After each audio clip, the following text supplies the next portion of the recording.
Bonjour, aujourd'hui nous allons nous intéresser à la somme et au produit des racines d'un polynôme du second degré. Pour cela, nous avons besoin en prérequis de savoir donc ce qu'est la racine d'un polynôme et d'être capable de calculer un discriminant de polynôme et les racines qui lui sont associées. Tout d'abord, par définition, donc si notre polynôme se nomme comme d'habitude ax carré plus bx plus c, avec un petit a différent de 0, vous savez que le nombre de racines de ce polynôme va dépendre du signe du discriminant. Si notre discriminant est positif, nous allons avoir deux racines réelles. Et c'est uniquement dans ce cadre-là que nous allons nous placer aujourd'hui. On va appeler évidemment la somme des racines le nombre x1 plus x2. Ce qui est intéressant ici, c'est que nous allons trouver que ça fait moins b sur a. Le produit de mes racines, x1 fois x2, lui, va être égal à c sur a. Alors, nous allons pouvoir écrire notre polynôme f de x sous la forme petit a, facteur de x carré moins la somme fois x plus le produit. On fait très attention, moins la somme et plus le produit. C'est la petite subtilité. Savoir placer le moins. Alors, comment retrouver les formules qui sont annoncées au-dessus, le moins b sur a et le c sur a? De deux façons différentes, on peut le faire, soit en utilisant la factorisation et en redéveloppant la factorisation d'un polynôme, à savoir un polynôme peut se factoriser de la forme a facteur de x moins x1 facteur de x moins x2.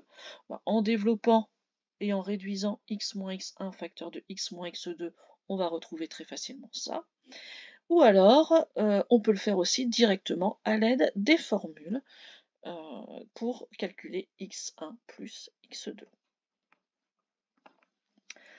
L'application la plus importante, c'est d'être capable de trouver deux nombres en connaissant leur somme et leur produit.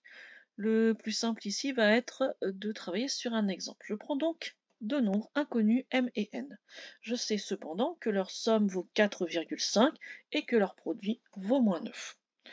On pourrait travailler avec un système d'équations, mais aller multiplier des inconnus, ce n'est pas forcément ce que l'on a appris à faire en classe de seconde, donc on va trouver une méthode différente ici à l'aide des polynômes.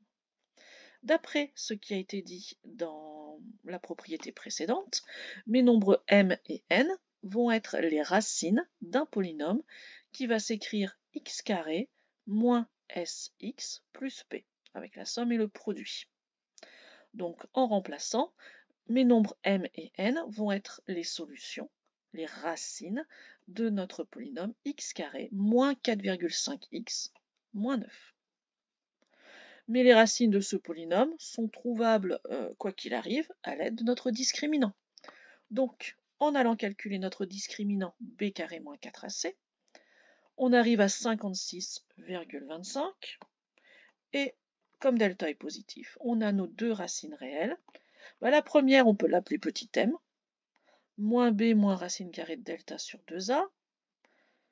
Alors, la racine carrée de 56,25, ça peut faire peur, mais en fait c'est 7,5. Et en faisant notre calcul, on obtient moins 1,5. De la même façon, on peut trouver petit n comme étant la deuxième racine de notre polynôme, moins b plus racine carrée de delta cette fois-ci, et on obtient 6. On peut vérifier, en faisant la somme, on arrive bien à 4,5. En faisant le produit, on arrive bien à moins 9. Donc voici une méthode assez efficace, assez rapide et qui ne pose pas trop de problèmes, sauf des petits problèmes de signes que l'on a déjà identifiés, notamment puisqu'ici mon petit b est négatif. Mais si on s'affranchit de ces petits problèmes-là, si on y fait attention, on obtient assez facilement les solutions donc, de mes deux nombres inconnus. Voilà pour cette vidéo d'application donc de la somme et du produit des deux racines d'un polynôme du second degré. Au revoir.